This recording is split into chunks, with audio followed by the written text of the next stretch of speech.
Bonjour à tous mes amis. Euh, Ça fait très longtemps que j'ai pas fait de vidéo. Ça fait plusieurs mois. Et je fais une vidéo aujourd'hui parce que je pense à vous, mes amis qui sont intéressés par la CCA.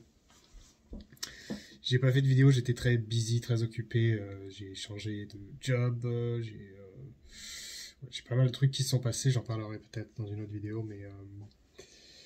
Mais là, récemment, j'ai reçu une lettre, enfin un email plutôt de la CCA me demandant de renouveler ma cotisation annuelle. Il faut que je paye ma cotisation, mes frais euh, annuels auprès de la CCA en, en livres sterling. J'ai pas regardé le montant, mais j'ai une petite idée. C'est aux alentours de entre, ouais, ça doit être 200 ou 300 pounds livres sterling convertis en euros. Ça fait une somme et c'est annuel. Ce sont des frais annuels. Et à chaque fois, j'hésite, je doute, ça fait mal, ça pique. Pourquoi payer? Pourquoi payer tous les ans? Pourquoi payer la secte? Pourquoi payer l'église? Euh, c'est une question que je me pose à chaque fois, mais qui est très très vite répondue en fait. Parce qu'on se sent un peu. Premier truc, c'est qu'on se sent. C'est un peu du chantage, quoi. C'est-à-dire, si je paye pas, il se passe quoi? Hein? Qu'est-ce qui va se passer si je paye pas? Bah, ça, c'est la grande question. Hein.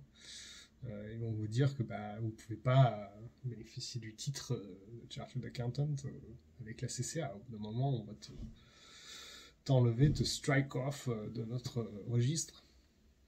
Donc il faut payer pour être actif. Alors après, je sais que quand vous partez à la retraite, il y a un moyen d'arrêter de payer, c'est-à-dire que vous n'exercez plus la profession. Donc du coup, vous ne payez plus. Et un autre moyen de réduire les coûts, enfin bref. Mais bon, pour la majorité, faut payer. Et donc je me pose cette question, est-ce que je dois payer, encore une fois, cette année Eh ben, je vais vous dire une chose. Moi, normalement, j'aurais dû crever dans la rue, en fait. Désolé d'être aussi dramatique d'un coup.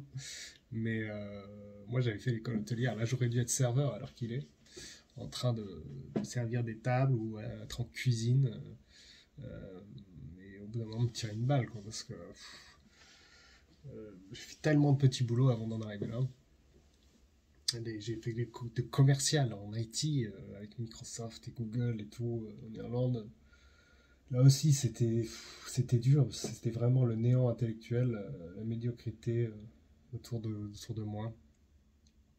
Et comme disent les commerciales hein, ou les commerciaux. Pardon, j'ai été interrompu, quelqu'un m'a appelé. Oui, je disais, comme disent les commerciaux, tous les jours, tous les matins, un pigeon se lève. Et donc, quand vous travaillez dans un environnement comme ça, c'est très malsain. C'est horrible, même. C'est pas une façon de vivre. C'est pour ça, j'aurais jamais tenu le coup. Si c'était ça que j'aurais fait sur le long terme, j'aurais jamais tenu le coup. J'aurais fini, j'aurais très mal fini, je pense. Très mal fini. Et je vais vous dire une autre histoire aussi. Euh, il y a l'année dernière, quand je suis revenu en France, une des obligations quand vous commencez un nouveau travail, c'est de se rendre à la médecine du travail pour faire un check-up par la médecine du travail. Et donc je me rends au centre de la médecine du travail, je rencontre le médecin euh, et elle me dit, elle me pose des questions. Euh, et j'étais pas du tout préparé, en fait je savais pas en quoi ça allait consister. Mais elle me commence à me poser des questions et donc j'étais à ce moment-là qualifié comptable à CCA, ça s'est passé très récemment. Et elle me demande quel est mon travail. Donc bon, je reste vague, je dis comptable, quoi. Je rentre pas dans les détails, hein, parce que comme vous le savez, comptable, il y en a plein de différents. Enfin, c'est très large, quoi. Ça englobe tout un tas de métiers différents, finance, etc. Euh, enfin,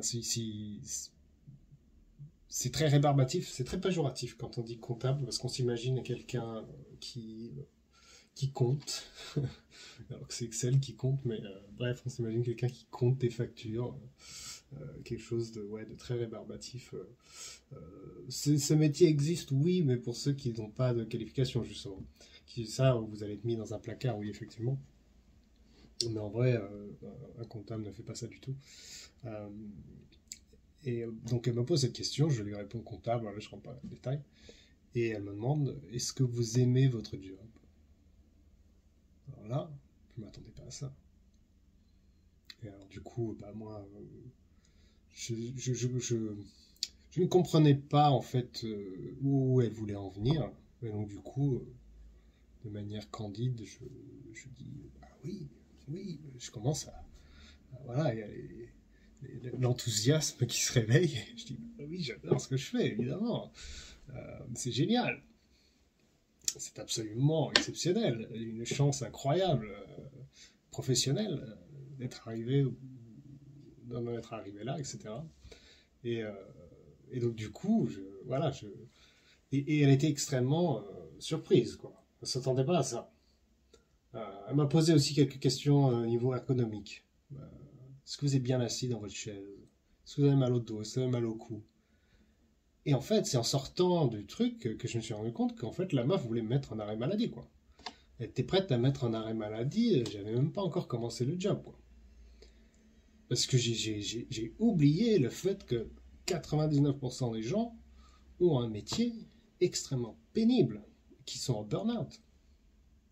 Et donc, pour répondre à la question, oui, je vais payer ma cotisation annuelle. Parce que l'ACCA a vraiment changé ma vie.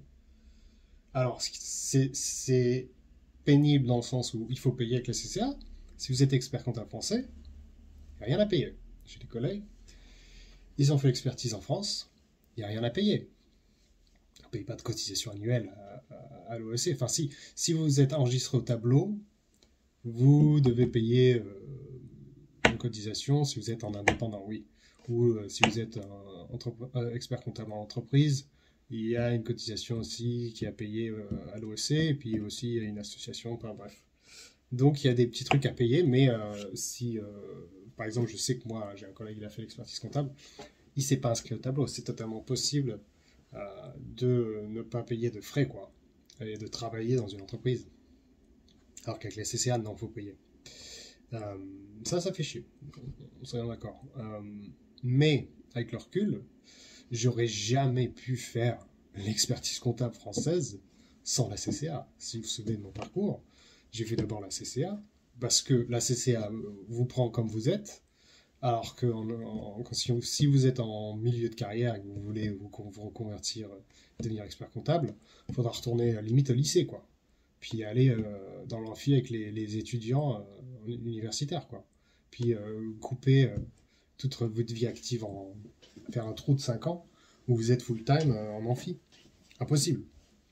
Alors que la CCA, ils vous prennent comme vous êtes, vous étudiez dans votre coin, vous faites vos examens quand vous voulez, etc. Donc c'est possible. C'est pour ça. Sans la CCA, j'aurais jamais été arrivé là. Donc oui, je vais payer. Je suis très très heureux de payer en fait. Très heureux. Ça a changé ma vie. Ça a changé ma vie.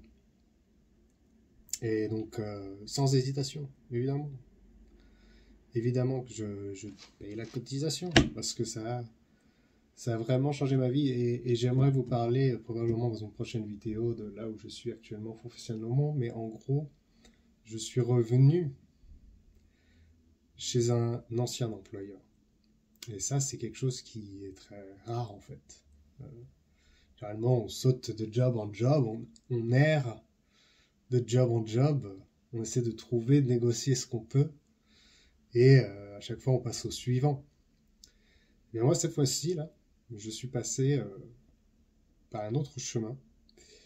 C'est mon ancien employeur qui m'a recontacté, avec qui j'étais encore en contact, qui m'a demandé de revenir, ou qui m'a proposé de revenir. Et j'ai dit oui.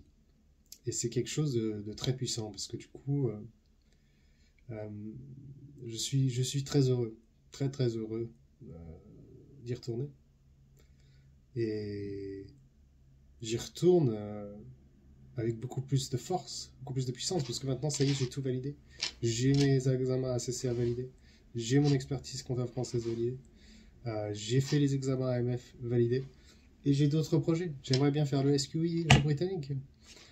Une personne, j'avais fait une vidéo sur le SQI, donc pour vous rappeler, en fait, le SQI, c'est le Solicitor's Qualification Examination en Grande-Bretagne, donc le barreau en Grande-Bretagne. Et j'avais fait une vidéo là-dessus en disant c'est super, là aussi ils vous prennent comme vous êtes, vous avez juste à étudier les bouquins et vous pointez aux examens. Donc j'adore l'idée, quoi. Pour moi, c'est similaire à la CCA, dans le sens où n'importe qui a une chance.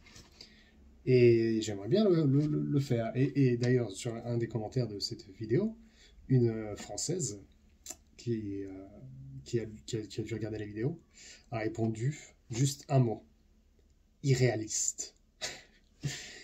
Et là j'ai senti que ce sont ces gens-là, en fait, qui, qui nous permettent d'atteindre des sommets. Parce que dans leur paradigme, c'est juste impossible. C'est pas possible. Pourquoi tirer au UK et faire le barreau au UK? Non, non, non. Il faut faire le barreau français, faut passer par le lycée, faire le master en droit, avoir la note du professeur Courson ou Renard. Professeur Renard valide mon dossier. Il a bien signé mon carnet du collège, mon taux d'absenté. Voilà. Impossible. Et donc voilà, que cette fille elle dise oui, c'est irréaliste. Non, c'est pas irréaliste. Pas irréaliste du tout. Et c'est mon projet. C'est mon projet. Et probablement en 2026, je vais démarrer. Je pense que. Parce que plus j'y pense, plus c'est bon. C'est signé pour moi. J'ai envie de le faire. Si je passe pas les examens, bon, bah, je vais abandonner. Hein. Si j'essaie et que ça marche pas, que c'est trop vieux, bon, j'arrêterai. Hein. Mais ce sera un petit hobby, je pense, d'essayer de passer les examens du barreau. Donc, je serais très heureux de payer cette année mes cotisations à CCA. Et si je passe le barreau britannique, d'ailleurs, il y aura des cotisations encore plus chères annuelles. La note sera de plus en plus élevée en termes de cotisations professionnelles annuelles. Mais aussi, une autre chose que vous devez savoir, c'est que certaines entreprises vous couvrent ces frais. Je vais voir avec mon employeur s'il serait OK peut-être de couvrir soit en partie les frais, soit en totalité. Je pense pas qu'il y aura de problème. Mais voilà, mes amis, je pensais à vous aujourd'hui parce que j'avais pas fait de vidéo depuis longtemps. Je me suis un peu arrêté d'un coup et là j'ai eu cet appel de cotisation qui m'est tombé. Donc je me suis dit que ce serait bien d'en parler un petit peu avec vous. Je vous laisse et je vous dis à la prochaine fois.